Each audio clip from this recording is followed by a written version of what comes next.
حج کے اوپر وہ مثلا بعض اوقات ایسے ہوتا تھا کہ گاڑی ایک مکہ شہر کے اندر ہوتی تھی، دوسرا اس کا کونا جو پرانے روڈ کے اوپر جدہ میں موجود ہوتا کہ لوگ 11 تک 8 تک وہ چوک ہو جاتی. پھر ان لوگوں نے اس سے سیکھا. پھر رمضان مبارک کا جو آخری عشرہ ہوتا ہے اس میں اتنی گاڑیاں آ جاتی ہیں پورے سعودی عربیہ سے، پورے مڈل ایسٹ سے، UAE سے، وہ سب لوگ بائی روڈ آتے ہیں. صحیح. تو انہوں نے کیسے ان کو مینج کیا کہ جس طرح مری کے نیچے پھلگران جگہ ہے، اسی جگہ پہ مکہ سے باہر بہت پارکنگ ایریا بنا دیے، طائف میں بنا دیے. اس کے بعد انہوں نے اسٹرکٹلی منع کیا کہ آپ گاڑی اندر نہیں لے جا سکتے. پھر وہاں سے جو ہیں وہ سعودی عربین پبلک ٹرانسپورٹ کمپنی سیپت کو اس کو کہتے ہیں، ان کی بسیز ان کو لے کے جاتی ہیں. ٹھیک ہے جی. اسی طرح قدئی میں ایک بہت بڑی پارکنگ ہے جو جدہ سے جانے والے ہیں وہاں پہ گاڑیاں پارک کرتے ہیں، 20,000 سے گاڑیاں تک پارک ہوتی ہیں وہاں قدئی سے. ٹنل میں پھر شٹل بسیز انہوں نے چلائیں. کچھ اس طرح کے انتظامات ہم کریں گے تو بچیں گے، وگرنہ یہ ہوگا کہ یہ جو آپ نے بتایا، آپ کے ٹی وی نے یہ بڑا پوائنٹ اٹھایا، یہ ہوگا کہ آج ہم تو حادثے کو بھول جاتے ہیں. بالکل سر. ہمیں تو آج جو گزرا ہے، جو کل گزرا ہے، اس کے بعد ہم اس کو بھول جائیں گے، بولیں گے یہ اللہ کی مرضی ہے. یہ جو اللہ کی مرضی ہے نا، اللہ پاک نے آپ کو بتایا، نبی پاک کی یہ حدیث مبارکہ ہے کہ پہلے آپ جو ہے نا جمل کو، عربت جمل، پہلے اس کو باندھو، اس کو رسی سے کھونٹے سے باندھو، اور تم توکل تعالی، پھر اللہ کے توکل کے اوپر چھوڑو.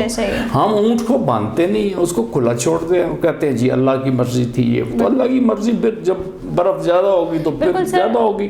دوسرا ایک امپورٹنٹ بات، چھوٹی سی بات کر کے پھر اگلے کویسچن، میں نے آج ان کو یہ بھی سجیسٹ کیا ہے کہ بابا یہ آپ سے کنٹرول نہیں ہو پائے گا. یہ پنجاب 12 کروڑ کا ایک صوبہ ہے، اس کو 3 حصوں میں تقسیم کرو. اس کو آپ ساؤتھ پنجاب الگ کرو، سینٹرل پنجاب الگ کرو، نارتھ پنجاب الگ کرو. پھر ان چھوٹے صوبوں کے انتظامی طور پہ بناؤ، پھر ہزارہ کو بھی صوبہ بناؤ، کراچی کو بھی صوبہ بناؤ، بلوچستان کے بھی صوبہ، تاکہ جتنے نبی پاک نے بھی فرمایا کہ شہر چھوٹے بناؤ. بالکل سر. اب ساری چیزیں آپ کے پاس ہیں. آپ جناب لاہور سے بیٹھے ہوئے ہیں، اس کو کنٹرول کر رہے ہیں مری کو، اور اس دوران جو ہے مری اور لاہور کا 7 گھنٹے کا رستہ ہے جی. بالکل سر. آپ کیسے اس کو کر سکتے ہیں؟ اور پھر سارے اداروں کا کام تھا. میں آپ کو ایک بات بتاؤں، ہم لوگ عموماً یہی کہتے ہیں جی حکومت فلانا، بھائی جس کے پاس ہیلی کاپٹرز تھے، جس ادارے کے پاس یہ چیزیں تھیں، وہ ان کو آپ ڈیزاسٹر مینجمنٹ میں کیوں نہیں کیا؟ کتنے لوگ تھے کاروں میں بند؟ زیادہ سے زیادہ میں سمجھتا ہوں کہ جو لوگ مرے ہیں کم از کم اس سے 10 گنا کر لیں، 2000 بندہ کر لیں آپ. باقی تو ہوٹلوں میں تھے نا، کمروں میں تھے. تو 2000 بندوں کو آپ ہیلی کاپٹر سے ریسکیو کیوں نہیں کر پائے؟ یہ سارے سوال اٹھتے ہیں. اور پھر ہمارے جو دفاعی ادارے ہیں وہ بھی وہاں پہ موجود ہیں، بھائی ہیں ہمارے. بابا ڈیزاسٹر جب آ جائے، مجھے یہ بتائیں کہ جب سیلاب آپ کے گھر آ جائے تو آپ ابا سے اپروول لیں گی یا آپ دروازے بند کریں گی، کچھ چیز روکنے کی کوشش کریں گی؟ اپنے آپ کو ہم نے سیف کرنا ہے. ٹھیک ہے سر. بالکل آپ نے بہت ایک بڑی انفارمیشن دی کہ گاڑی کے اندر ایک ایسی چیز موجود ہوتی ہے جس کو آپ اپنے آپ کو سیو آؤٹ کر سکتے ہیں، اور گلاسز تھوڑے سے نیچے رکھیں آپ جب آکسیجن کے لیے. ایگزیکٹلی سر. یہ تو آپ نے بہت ہمیں اچھی انفارمیشن دے دی، آپ نے سجیشن بھی ان کو بہت اچھی طریقے سے کیا. لیکن سر ابھی جیسا کہ آپ نے دیکھا بھی ہے کہ ایسے معاملات سامنے آئے کہ جب انہیں کالز کی گئیں اور 20 اور 18 گھنٹے کی ڈیوریشن کے بعد تک بھی وہ جو انتظامیہ ایون دو کہ میسیجز کنوے کر رہی تھی کہ ایسے حالات ہو چکے ہیں، تو پھر بھی کیوں آخر چیک اینڈ بیلنس کیوں نہیں کیا گیا؟ کیا آپ سمجھتے ہیں؟ میں آپ کو بتاتا ہوں، میں جب بھی بات مثال میں سعودی عربیہ کی کیوں دیتا ہوں، جی سر، اس لیے کہ میں نے 25 سال وہاں پہ گزارے ہیں اور یہی چیزیں میں نے دیکھی. 2010 میں سعودی عربیہ میں ایک اتنا بڑا سیلاب آیا، اور اس کی ریزن پتہ کیا تھی؟ کہ جو گویزہ کی پہاڑی ہیں مکہ مکرمہ کی جانب، ایئرپورٹ سے نکلتے ہو آپ جب مکہ مکرمہ جا رہے ہوتے تو لیفٹ سائڈ پہ یہ جو پورے پہاڑ ہیں، ان پہاڑوں کا ایک پانی کا ایک رستہ تھا، ایک نہر تھی جو جامعہ سے ہوتی ہوئی کلو ستہ پھر مویا خزان سے ہوتے یہ سمندر میں جاتے. ٹھیک ہو گیا سر. ہوا یہ ہے کہ وہاں پہ بھی فراڈیے لوگ تھے. صحیح سر. وہاں پہ بھی اسی طرح کے ہوتے ہیں، وہ بولتے عربی ہیں لیکن ہے وہ چکے تھے. وہ بھی انہوں نے کیا کیا، جو میئرز وغیرہ تھے جنہوں نے جگہ قابض کی، انہوں نے وہ نہر کے رستے کو بھی پلاٹ بیچ دی، اور وہاں جناب علی بڑی بڑی بلڈنگیں بن گئی. ہوا کیا، اب بلڈنگوں میں